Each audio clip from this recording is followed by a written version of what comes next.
lagi.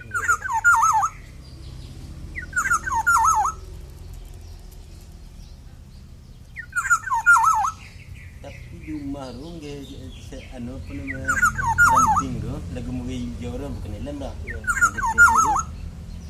Dapat ini kamu betul kan ada bunyi tu. Dapat ini. Kuih mah. Dulu lem tiku mun dia. Mun tiku lem tu anak entang dia. Anak entang ni. Kedipa ada yang orang ranting lah. Ha? Kedipa ada ranting lah. Buat beli ke juga. Mau apa jual tu kat ambil tu dulu. Enggak, maksud kamu kawin minta nak muki. Oh, nanti lah dulu lah. Iya. Nanti lah dulu ambil terpakai mungkin tu kalau dapat kau mau minta jajan kau mau pinjam juga Ayam tu boleh. Kalau unggih apa mak? Kalau unggih.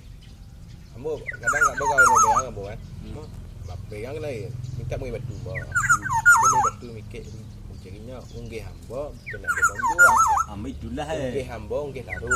Kalau lapar mikir, dia pasti nabrak mak. Ya. Dirugi pengaruh itu Amo lah ketika ketidur dalam gudulah tu. Mungkin ada mau tanya-tanya dekat Eri ni kau kecuali ada dua ikut Eri. Yang silap kurang tapi ni jangan kan tu bang mikir rum dia. Cikgu dia deteh dia nak tali. Lai trotol mai tak. Dia kan deteh. Ini di mana Eri ni? Mempan no. Eri tu ada lah Nuru yang mau mugah tu yang mana Mori. Mempan tahu mak kadang-kadang ke Domon. Itulah kecil tu. Assalamualaikum nya kurang popang tu. Tidak masuk ampun tu kalau ada ikan Ya. yang menanu kan masuk dulu. Kalau ada yang mau mugah lah kan. Okey, ini yang ada mamak dia punya. Jadi mau pancang dia subhanallah kalau mak ngijau. Tapi ni kali dia nya mak. Kalau ni mau makan kum cuy ya, tapi jangkit tangan ni makan nah.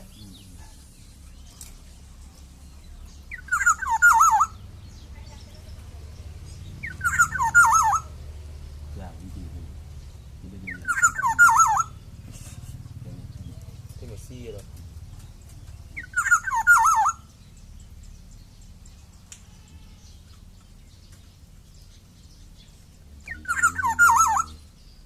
Tapi termasuk anjak lah tentang dia yang negara no. Kau kan? Termasuk anu ni lah kan.